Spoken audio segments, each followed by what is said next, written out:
हैं। अब इस साल केमिकल शेयरों में तगड़ा एक्शन रहा है।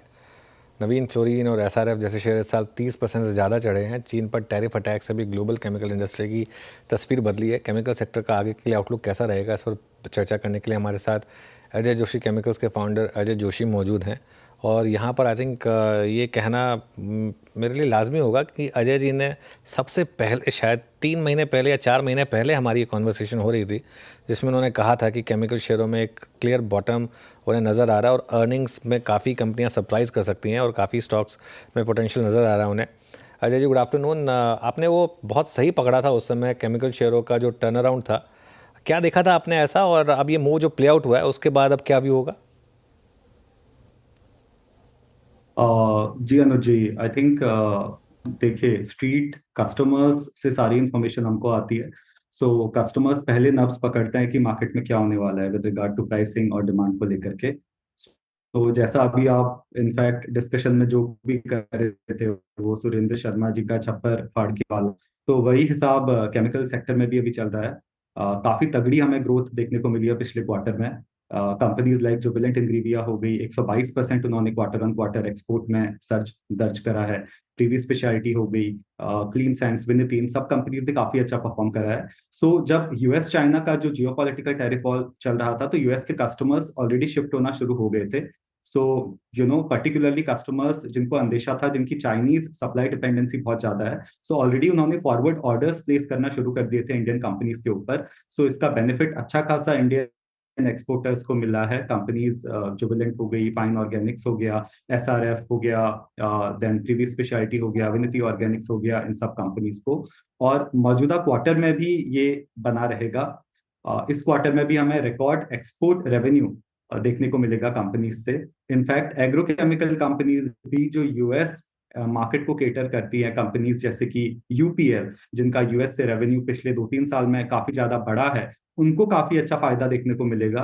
क्योंकि अब ट्रम्प साहब ने इतने ज्यादा टैरिफ लगा दिए हैं चाइना पे कि बेसिकली उनका ट्रेड करना इम्पॉसिबल हो गया है। सो काफी कस्टमर्स जो सिचुएशन को देख रहे थे कि अब क्या होगा, वो भी अब इंडिया की तरफ शिफ्ट होना शुरू हो गए हैं।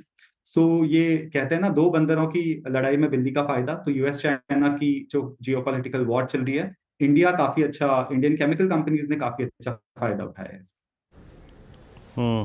अच्छा अजय जी, ये गुजरात एल्कलीज को आपको ट्रैक करते हैं क्या? इसमें भी बड़ा एक मूव आया 661 पे पिछले, आई मीन लगभग इसमें 30% का स्विंग आ चुका है। इन्होंने भी अपने नए प्लान से डिस्पैच शुरू कर दिए हैं। इस पर आपका टेक?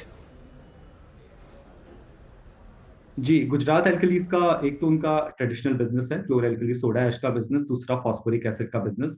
सो गुजरात एल्कलीज के लिए प्लांट यूटिलाइजेशन बहुत ज्यादा बड़ा है। पर्टिकुलरली उनके जिस फॉस्फोरिक एसिड वाले प्लांट का यूटिलाइजेशन मोर देन 100% हो गया है उनका, तो which is a good news. और वो एक केपेक्स भी अभी प्लान कर रहे हैं to further diversify into downstream speciality chemical. अभी वो एक कमोडिटी केमिकल कंपनी की तरह है, बट अभी उनका एक नया केपेक्स आएगा जो फर्दर स्पेशलिटीज की तरफ जाएगा। सो ये कुछ ट्रिगर्स हैं जो गुजरात एल्कलीज को बेनिफिट कर रहे हैं। प्राइसिंग इनकी काफी इंप्रूव हुई है, वॉल्यूम में अच्छा खासा उछाल आया है डोमेस्टिकली। सो ये सारे ट्रिगर्स हैं जो गुजरात एल्कलीज के लिए अभी रिसेंट टाइम में। इस क्वार्टर में भी ये सारी चीजें मौजूद रहेंगी इस कंपनी के साथ। जी हाँ। Ajay ji, good afternoon. श्रेया बात कर रही हूँ। आप केमिकल स्टॉक्स को लेकर काफ़ी पॉजिटिव हैं इस क्वार्टर को लेकर भी, तो इसके मद्देनज़र कोई एक ऐसा पर्टिकुलर काउंटर जो आपको अच्छा लगता हो, जहाँ पे बेट लग सकती, तो वो कौन सा होगा? जी, दो सेगमेंट हैं। एक तो सीआरडीएमओ में जुबिलेंट इंग्रेविया, क्योंकि उनका काफी यूनिक केमिस्ट्री है, पेरिडीन केमिस्ट्री, जो दुनिया में केवल दो ही कंट्रीज हैं, इंडिया और चाइना। क्योंकि कि अब चाइना बिल्कुल ही नॉन कम्पिटिटिव हो गया है with regard to US market, and US is one of the largest importer of pyridine derivatives और नाइसिनामाइड। सो जुबिलेंट को अच्छा खासा उछाल देखने को मिलेगा नए ऑर्डर्स में। साथ ही साथ जो उनके एग्जिस्टिंग कस्टमर्स हैं यूएस में, उनके उधर भी उनका सप्लाई शेयर बढ़ेगा। दूसरा है फ्लेवर एंड फ्रेग्रेंस सेगमेंट की कंपनीज कंपनीज जैसे कि प्रीवी स्पेशलिटीज, कंपनीज जैसे कि एसएच केलकर, जिसको केवा भी बोलते हैं। इनका काफी अच्छा हमें रेवेन्यू देखने को मिलेगा, क्योंकि यूएस मार्केट में भी और यूरोप मार्केट में भी काफी ज्यादा नए कॉन्ट्रैक्ट्स इन कंपनीज को मिल रहे हैं, क्योंकि यूरोप में प्रोडक्शन कॉस्ट काफी बढ़ गई है। सो वो भी काफी ज्यादा आउटसोर्सिंग कर रहे हैं इंडियन मैन्युफैक्चरर्स को। सो सीआरडीएमओ और फ्लेवर एंड फ्रेग्रेंस कंपनीज को काफी ज्यादा बेनिफिट मिलेगा अगले 1 से 1.5 साल के दौरान। ये दो सेक्टर काफी ज्यादा इमर्ज होंगे इंडिया से। अच्छा, एक आपने आरती इंडस्ट्रीज़ के बारे में भी पहले एक बार जिक्र किया था। सबसे ज़्यादा पेन इसी स्टॉक ने झेला था, यहाँ कुछ टर्न अराउंड के साइंस हैं क्या?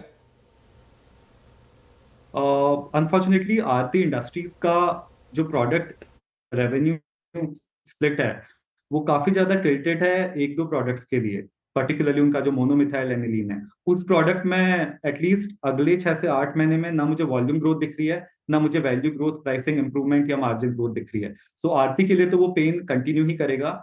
ऑन द अदर साइड आरती के जो एनिलीन डेरिवेटिव्स हैं उसमें एक नया कॉम्पिटिशन अभी मिडिल ईस्ट से आ रहा है, सऊदी अरेबिया से। सो वंस वो प्लेयर आ जाता है देन आरती का जो रशिया मार्केट है उस मार्केट को भी वो हैम्पर करेगा। सो आरती के लिए I don't see a good time at least for this year. I think company को नए केपेक्स मेजर टर्न अराउंड की जरूरत है, डाइवर्सिफाई करने की जरूरत है।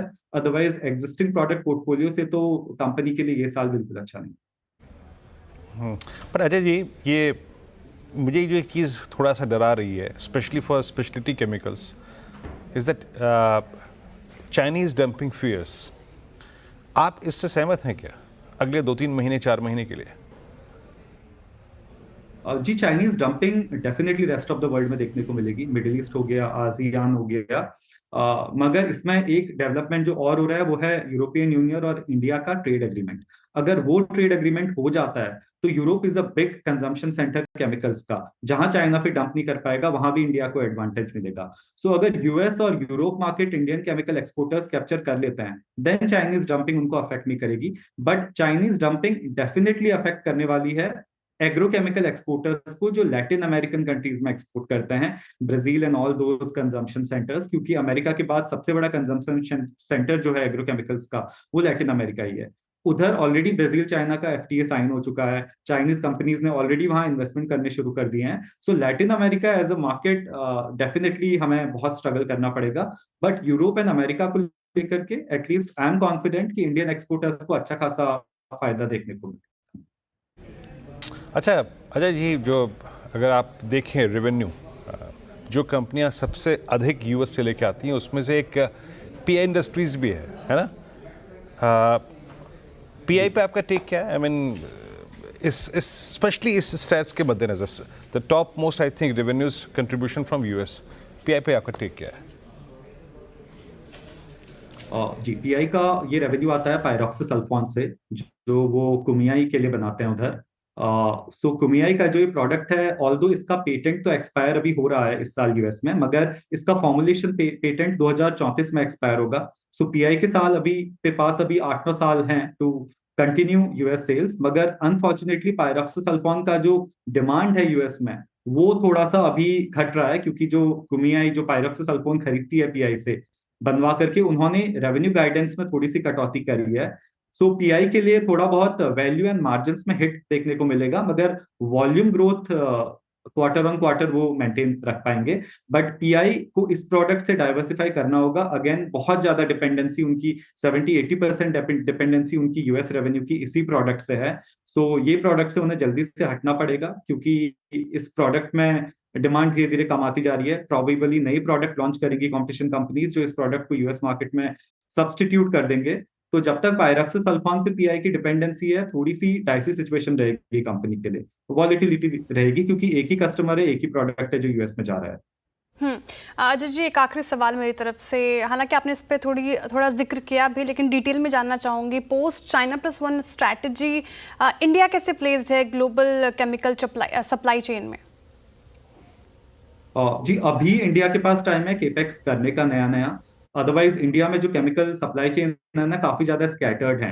हम लोग लेट्स से आलू नहीं उगाते हैं, but we make boiled potatoes, French fries बनाते हैं, उसके लिए बॉइल्ड आलू हम लोग इंपोर्ट कर रहे हैं। सिमिलर एनालॉजी आप केमिकल्स में लगाइए, रॉ मटेरियल्स हमारे पास है नहीं, बीच के कुछ केमिकल हम बनाते हैं, फिर वापस एंड के केमिकल्स हम इंपोर्ट करते हैं। सो आई थिंक अब इंडियन कंपनीज को केपेक्स करना होगा right from the beginning to the end of the chemicals value chain. Replicate करना होगा चाइनीज मॉडल, जिस हिसाब से चाइनीज कंपनीज इतनी कॉम्पिटिटिव है आज के टाइम में, वही मॉडल इंडिया अगर रेप्लिकेट करेगा, और वो केवल केपेक्स से होगा। हमारी कंपनीज को इन्वेस्ट करना होगा, Plus, our government needs to invite foreign players, Middle Eastern companies, US companies, European companies, कि आप इंडिया में इन्वेस्ट करो. अभी तक की सारी कंपनीज चाइना में ही केपेक्स करती थी, but with the new geopolitical dynamics अगर इंडिया में ही कंपनीज इन्वेस्ट करेंगी केपेक्स में, सो डेफिनेटली इंडिया इज एक एक्सपोर्ट हब की तरह भी उभरेगा, जहां local as well as MNC companies supply hub की तरह से यूज कर पाएंगी.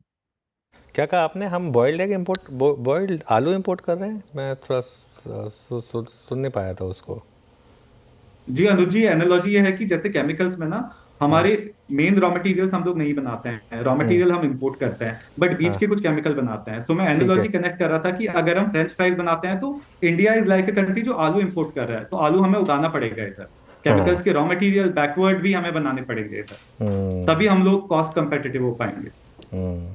वैसे फ्रेंच फ्राइज नहीं खाने चाहिए ज़्यादा, वो थोड़ा सा अनहेल्दी होता है और मेरे बच्चे बहुत खाते हैं, मैं उन्हें बोलता हूँ, तो ये एनालॉजी दूंगा बट अनुज जी, उनको. पैसे फ्रेंच फ्राइज से ही आती है ना, बॉइल्ड आलू से कहाँ पैसे बनता है. हाँ वही नहीं, वो तो है खैर. अरे वो आजकल तो कुछ नया शुरू हुआ है, वो आलू को ऐसे वो घुमा के उसको कुछ तेल में डाल के उस पर अलग अलग मसाला डाल के वो एक आलू 150 रुपये का बिकता है. तो खैर वो भी चाइना से ही आया है. जब मैं हाँ, चाइना वो- जाता था 2021-22 में, उधर बहुत पॉपुलर होता था वो. चाइना में दिमाग, चाइना में ही है सबसे ज़्यादा, वही दिमाग लगाते हैं. अब मतलब हमारी होली के पिचकारी गुब्बारे भी चाइना ही बना रहा है, तो दिमाग तो है वहाँ पे, इसमें कोई डाउट नहीं है. चलिए अजय जी, बहुत बहुत शुक्रिया आज हमारे साथ जुड़ने के लिए और इन सब स्टॉक्स पर टॉपिक्स पर बात करने के लिए.